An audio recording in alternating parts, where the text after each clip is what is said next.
Chapter number 2 के अंदर हम लोग हैं। ये है लेक्चर नंबर 2 हमारा। यहाँ पे यूनिट नंबर 1 की बात करें, उसके अंदर हम लोग बात करें तो ऑब्जेक्टिव्स ऑफ अकाउंटिंग के बारे में, ऑडिटिंग के बारे में, जहाँ पे हमने बोला कि भाई हमारा कैश ऑडिट होना चाहिए, फ्रॉड और एरर को पकड़ना चाहिए और ट्रू एंड फेयर वैल्यू, ये 3 हमारे मेजर ऑब्जेक्टिव है। भाई धांधली कैश में हो सकती है, गुड्स के अंदर हो सकती है, या तो फिर आप अकाउंट्स को मैनिपुलेट कर सकते हो। आज हम लोग इस लेक्चर के अंदर इन 2 चीज़ों के बारे में देखने वाले हैं, इसको कैसे रोका जा सकता है और कैसे होता है। सबसे पहले हम लोग बात करें कैश ट्रांजेक्शन में धांधली कहाँ कहाँ पे होती है। देखो एक क्वेश्चन ये आता है कि सर हम लोग ये पढ़ क्यों रहे हैं, मतलब हमारा ये काम क्या पे आएगा। देखो पढ़ाई के अंदर मार्क्स के लिए तो काम आने वाला है, that is the first thing.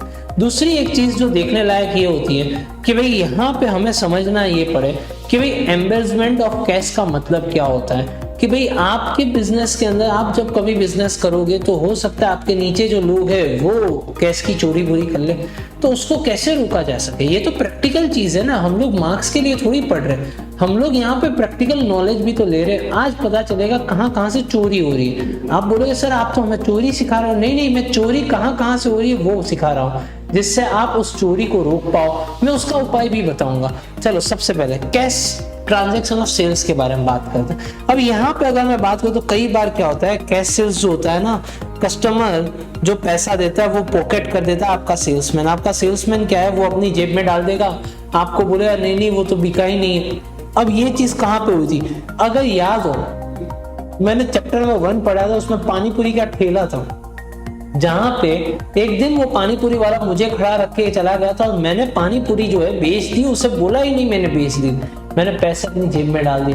तो कई बार जहां पे गुड्स की काउंटिंग नहीं होती, यहाँ पे ऐसी चोरी हो सकती है। दूसरा, कई बार हमारा जो डेटर होता है वो पैसे देने आया, हमारे सेठ जी नहीं थे, उसने बोला 50,000 रुपए दे रहा हूँ। हमने बोला हाँ हाँ ठीक है। उसने बोला रिसिप्ट, मैंने बोला सेठ जी नहीं है, मेरे हाथ में थोड़ी सारी चीजें होती है। इस भाई साहब को लगा हाँ इसे तो मैं रोज देखता हूँ, कोई बात नहीं। वो भाई साहब चले गए, मैंने जॉब छोड़ दी या तो फिर मैं छुट्टियों पे चला गया, ये भाई साहब भी किधर फॉरेन चले गए। सेठ जी पूछ रहे थे भाई ये इसका पैसा, मुझे एक दिन पूछा भाई इसका पैसा कुछ आया था। मैंने बोला नहीं नहीं वो तो अमेरिका गए हुए। उन्होंने बोला आपके सेठ जी तो बहुत पैसेदार है, 50,000 रुपए के लिए थोड़ी मुझे फोन करेंगे, अमेरिका से आऊंगा तब पेमेंट हुआ। इसने बोला हाँ वो बात भी सही है, बेचारा रेगुलर पेमेंट करता है, चलो छोड़ दो। पर एक्चुअल में ये भाई साहब ने पैसा दिया था, पर हमने पैसा अपनी जेब में डाल दिया। कई बार हम लोग ऐसा कर देते हैं, भाई लेस अमाउंट क्रेडिट करवाते हैं। हमारे सेठ जी को, यही एग्जांपल को है, हमारे सेठ जी को दिए 40,000 रुपीज, तो सेठ जी पढ़ के सेठ जी ने बोला अरे 40,000 कैसे, बात तो 50 की थी। मैंने बोला मैंने वही बात बोली उससे 50 की। उसने बोला 10,000 रुपए डिस्काउंट, लेना है तो लो वरना मत लो, मैं तो जा रहा हूँ अमेरिका, आपके सेठ को लेना हो तो आ जाना अमेरिका लेने के लिए। बोला 10,000 रुपए के लिए क्या रो रहे हो, 1-2 लाख की तो टिकट का खर्चा हो जाएगा। इतनी सारी बातें बोली सेठ जी, मैं तो बता नहीं पाऊं, मैं तो क्या सुन बैठा। बेचारा सेठ जी बोला नहीं नहीं नहीं नहीं कोई बात नहीं, चलो 10,000 तो गए, कोई बात नहीं 40 तो आ गए, तू इतना दुखी मत हो, तू इतना हाइपर मत हो। मैंने बोला ठीक है मैं नहीं होता हूँ हाइपर, पर नेक्स्ट टाइम से सेठ जी मैं गारंटी देता हूँ मैं उसको 10,000 रुपए का माल 20,000 में चिपकाऊंगा, ये 10,000 वापस लेके आऊंगा। सेठ जी बोले नहीं नहीं बस तू भाई ध्यान से काम किया कर, कोई दिक्कत नहीं। तो इनको कहाँ पता कि जो सेठ जी मुझे भगवान मान रहे, मैं तो रावण का रूप निकला, वे यहाँ पे इसे कैसे पता। तो ये भी तो चीज हो सकती है। कई बार गुड्स सेल और रिटर्न के बेसिस पे दिए जाते हैं। भाई हमने एक दुकानदार के पास गए, भाई ये गुड्स ले लो, अगर आप नहीं ले रहे हो तो आप गुड्स को क्या कर देना, रिटर्न कर देना। इस भाई साहब ने गुड्स को रख भी दिए अपनी दुकान पे, अच्छे लगे, गुड्स की डिमांड भी बहुत थी, पर यहाँ पे उस भाई साहब ने रिटर्न तो नहीं किया। उसका मैं गया तो उसने बोला भाई पैसा ले लो, आप ऐसा करो, तो वो भाई साहब ने मुझे पैसा दिया। अब मैं जब ऑफिस गया तो मुझे बोला सेठ जी ने क्या हुआ, वो दुकानदार, वो मैंने बोला दुकानदार अभी बोल रहा है 15-20 दिन देखो माल बिकेगा तो मैं देखता हूँ, वरना फिर आप वापस ले जाना। तो मैं हर 15-20 दिन के रिन्यूअल पे मैं जेब में पैसा लेकर घूम रहा हूँ, मैं जल्द से कर रहा हूँ, सेठ जी को पता ही नहीं है। भाई कई बार टीमिंग एंड लीडिंग प्रोसेस होती है। ये टीमिंग एंड लीडिंग क्या होता है, मान लो ये मैं हूँ, ये भाई साहब मुझे पैसे देना है 50,000 रुपए, तो मैंने क्या किया अपनी जेब में रख दिया। बी भाई साहब जब आए तब उन्होंने दिए मान लो 40,000 रुपए। तो मैंने क्या कर दिया, इस भाई साहब बी को बोला मैं बाद में देता हूँ आपको रिसिप्ट। अब मैंने ए की रिसिप्ट बना दी 40,000 रुपए की, 40,000 रुपए की ए की रिसिप्ट है। ए ने बोला मैंने 50 दिए थे, मैंने बोला अरे यार भूल गया आपने 50 दिए थे, कोई बात नहीं मैं करता हूँ। तब तक के लिए सी का पेमेंट 20,000 का आ जा रहा है। 20,000 का जैसे ही पेमेंट आता है मैंने इसकी और 10,000 की रिसिप्ट बना दी और अपनी बुक्स में से बोला ए का जो है वो अकाउंट क्लोज हो गया।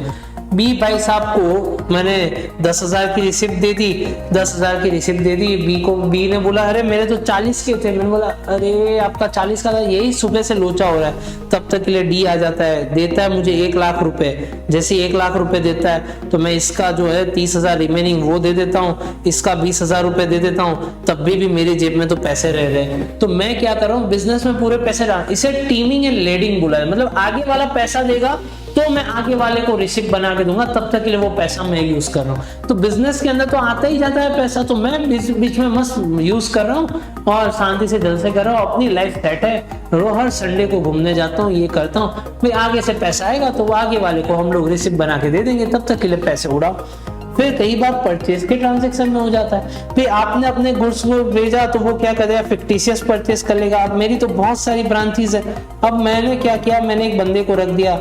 अब उसने क्या किया, 2 जगह पे कुर्सियां ली, तीसरी जगह पे कुर्सी ली ही नहीं, पर उसने मुझे भेजा कि सर 3 जगह पे हमने कुर्सी ले ली, हर एक कुर्सी 4,000 रुपए की है सर, 12,000 रुपए हुए, मैंने दे दिए। तो उसने क्या कर दिया, उसने तो कुर्सी 2 ही ली थी 4,000 रुपए की, उसका खर्चा हो रहा 8,000 रुपए। जो 4,000 रुपए वो उसने क्या कर दिया, अपनी जेब में डाल दिया। फिक्टिशियस परचेज जो एक्चुअल में हुआ ही नहीं था। कई बार वो क्या करता है, परचेज ट्वाइस दिखा देता है, भाई 2 बार परचेज हुआ जो एक्चुअल में 1 ही बार हुआ हो। भाई हो सकता है कि उसने क्या कर दिया, बिल जो है ना डुप्लीकेट बिल ले लिया। पहला बिल था वो दुकान से लेके निकला, बारिश का मौसम था, गीला हो गया। दूसरे दिन उस बंदे को फोन करता है, अरे आप मुझे एक बिल दोगे वापस से? तो इसने बोला मैंने तो कल दे दिया था आपको बिल ऑफिस में देने के लिए। अरे मैं कल गीला हो गया, सेठ जी ने बोला था बिल संभाल के रखना, बहुत डांटेंगे। आप समझो मेरी हालत को, मानवता समझो, मुझे जॉब से निकाल देंगे ऐसे कोरोना काल में। इस भाई साहब ठीक है मैं दूसरा बिल देता हूँ पर मैं डुप्लीकेट लिख दूंगा। तो इसने बोला नहीं मत लिखना, तो सेठ जी को पता चल जाएगा, कुछ मत लिखना आप दो। अब इसके पास रहे 2 बिल, इसके पास रहे कितने बिल, 2 बिल। दोनों बिल जाके बिजनेस में दे दिए, उसने दोनों बिल का पैसा दे दिया। इसने एक बिल का पैसा यहाँ पे चुका है, एक का अपने जेब में रख दिया।